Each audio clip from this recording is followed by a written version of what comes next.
Papa dog, oh Papa dog, oh Papa, Papa, Papa, Papa dog, got a dog, God. Papa is the best dog, God. Papa is the best dog. He is looking for the kitty cat. Where is the kitty cat? Where did he go? I want to play with him. Papa dog is the best angel dogge. Dogge, angel, dogge, doggy, God. Okay, it is a beautiful, beautiful evening, and I am in my garden with my papa, and it is very nice. And I'm sitting in front of my cedar tree. I got a new pot haircut, nice and hermetisch, and practical. Very practical. It feels good and free, and I don't have to worry about my hair flying into my eyes, stabbing me. I am feeling good right now. My bronchitis is healing up with the garlic shakes that I make every day. Amazing garlic shakes with amazing ingredients, with hydrangea from our garden and with kelp seaweed powder, and that is very good for everything, for the teeth, and it heals the enamel, and with turmeric root, ginger root, and a whole bulb of garlic, organic garlic, and with watermelon and water, and mixed in a blender, and it tastes so fantastic, you would not believe it. And it's really energizing and really healing. And I've been listening to Thomas Metzinger from Germany, he's a philosopher, in conversation with Sam Harris. And he had several conversations with him. They are fantastic conversations, and I recommend them to everyone. I'll probably put the link under this video. Highly recommend every conversation with Sam Harris and Thomas Metzinger, the philosopher. He is particularly interested in the brain. He works with neuroscientists together. They're doing experiments, and his most famous experiment that he has made is the rubber hand experiment, where he has a person sitting at a table, and there's some kind of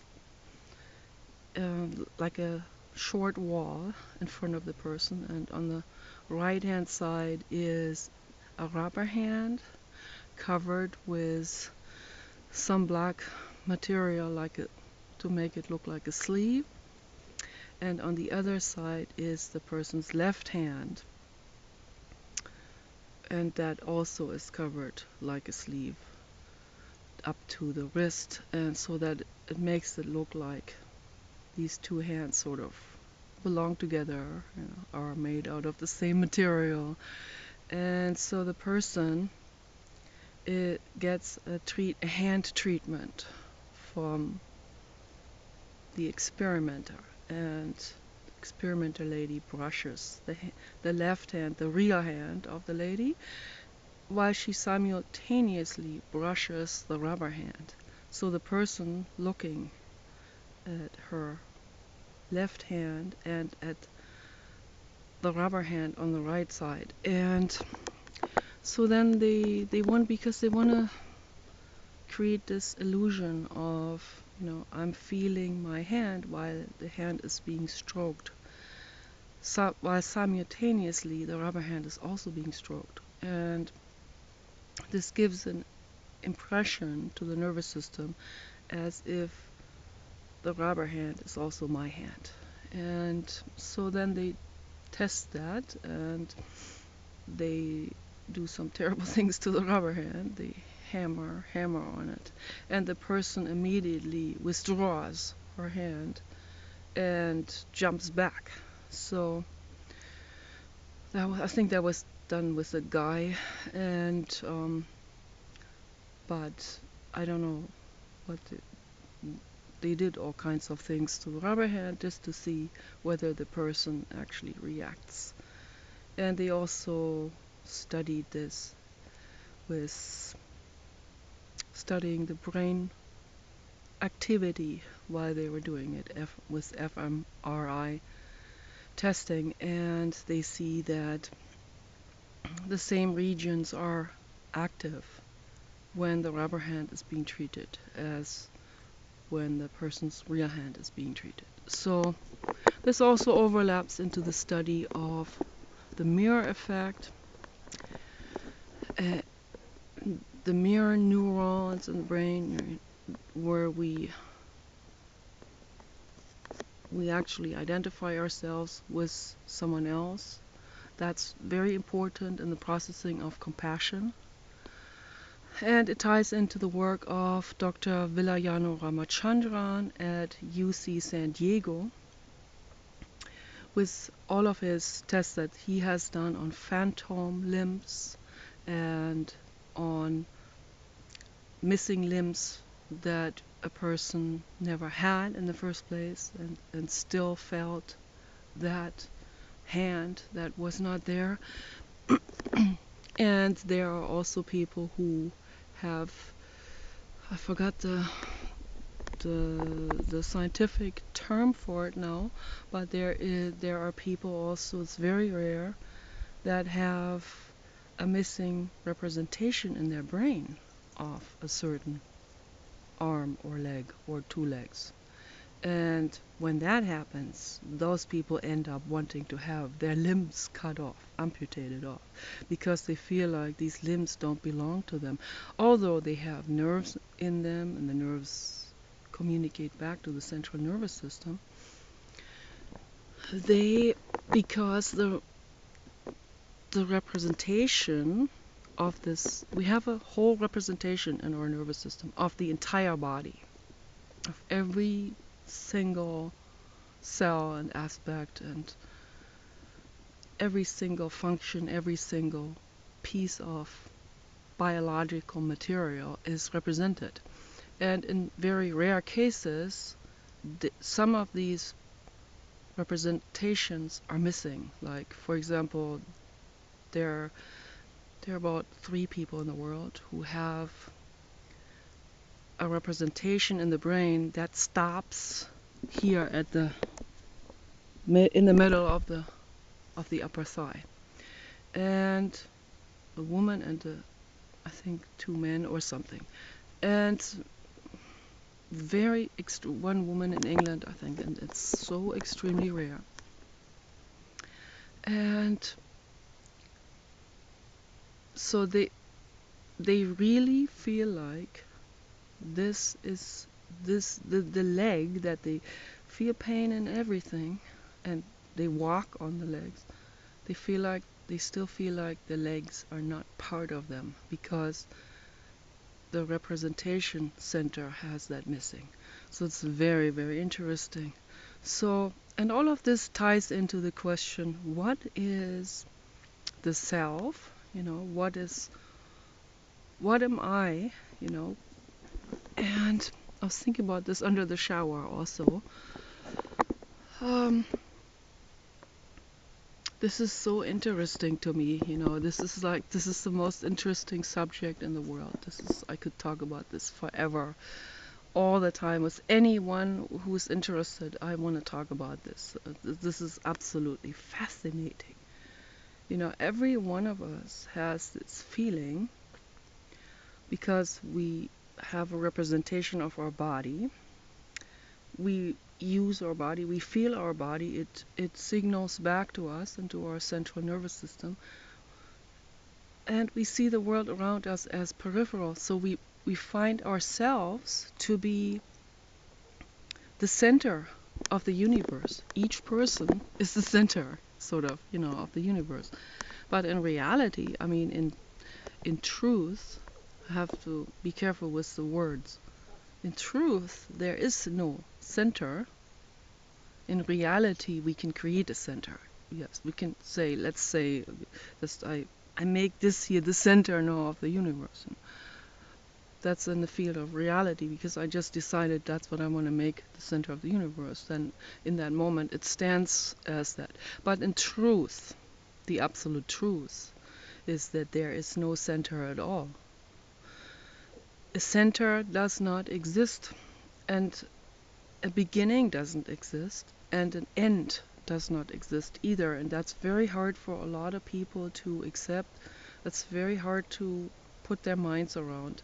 And for some people, it's actually very frightening to contemplate on this, that there is no beginning and no end, that the infinite universe is infinite. Okay, and I see the moon, and we can travel from here to the moon. That's a specific distance, but beyond this, it keeps on going. Yeah.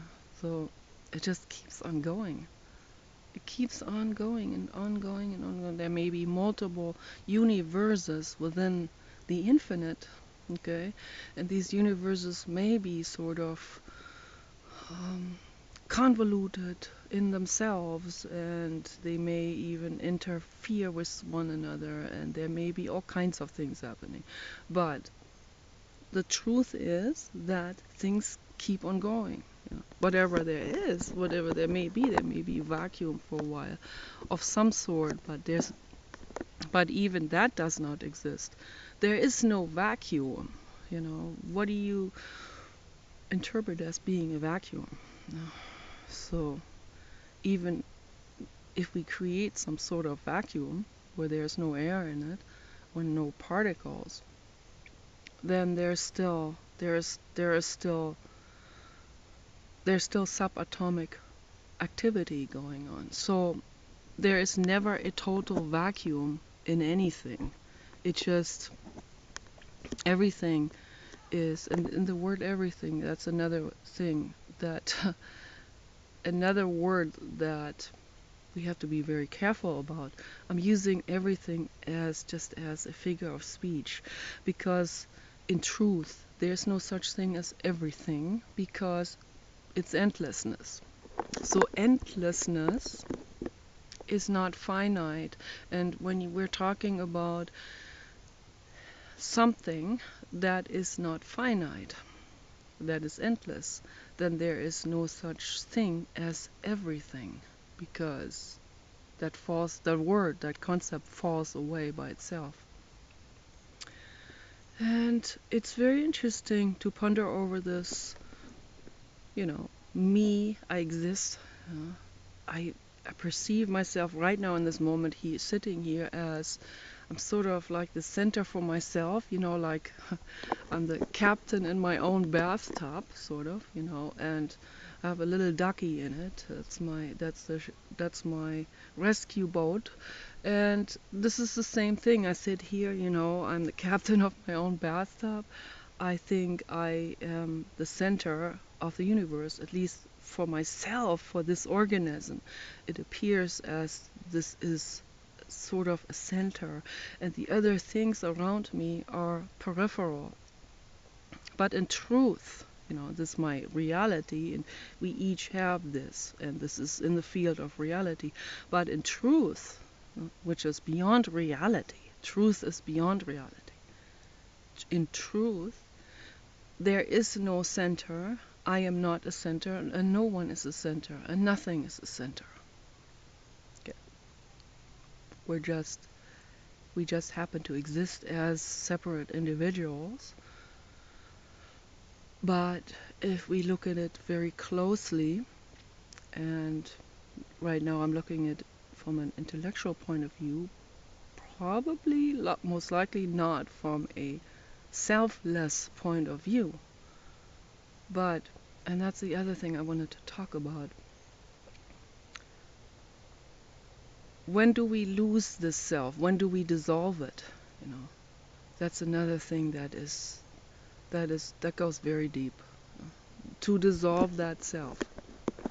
So this tree here, for example, a lot of people, they feel cut off from the world, from the life around them. They are so focused on their self-proliferation, and this is out of fear. It's always out of fear, like I need to protect myself, I need to eat, I need to do this, I need to provide, and so on. The future, they're bound to time and all of this. And a lot of suffering arises out of this.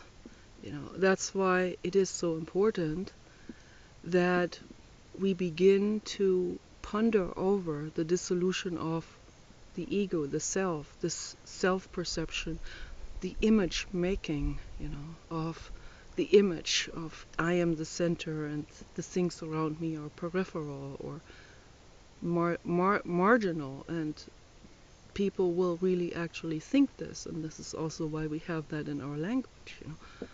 This is important and that's just marginal. But there's no such thing. The things in the margin of you, the things in your periphery, are equally important to you. And that's very hard for the ego to accept, because the ego is very occupied with this concept of me. What I need in this moment. And out of this, all the suffering in the world arises. So that's why it is important now more than ever in history to completely dissolve this idea of me and this idea of myself being the center, or myself as having any kind of significance. Kim Jong-un, for example, taking offense, and because of something someone said about him, he is willing to destroy the entire planet or destroy massive amounts of life just because of that. This is ego taken to an extreme, and we live right now in a very pivotal moment because of this, and I've cried over this. I feel helpless. When I go to sleep, I don't know whether we're going to sleep through the night and wake up the next day, and whether we're going to suffer, whether we're going to just vanish. I don't know. This is a situation of extreme uncertainty, and I think we should take this as an opportunity right now for each single person to introspect and ask some very deep and serious questions. I need to ask myself some really serious questions over and over again. Every time my ego is bruised, every time my ego is butthurt and beaten, I need to ask myself some real serious questions. Why is it beaten up? And why do I feel like this? And why does it hurt? What happened in the past that docks onto this? And what is the pain that's underneath? And why is there this pain? And what happened? And why did they do it? They did it out of their own pain. And it's a perpetuation of suffering that's going on. And Sri Krishnamurti said, of course we can change that. Just like that, he said it to Dr. David Shainberg and to Dr. David Bohm in the conversation in Brockwood Park, England. He said, of course we can. Of course we can change this. This is how he saw it. I want to believe that too, but see, my skepticism does not allow me to see it in that positive light, because I see how tough the ego is for people. The ego is so tough that people are willing to kill over it just because someone insulted them. So they're willing to kill someone or destroy the whole planet. And this is a big alarm. This is an alarm flag for all of us. This should say, no, it's time. It's really time that I go within myself. If I don't start, then who is going to do it? If I don't do it, who's gonna do it? If I can't do it, then how can I expect someone else to do it? I have to start with myself.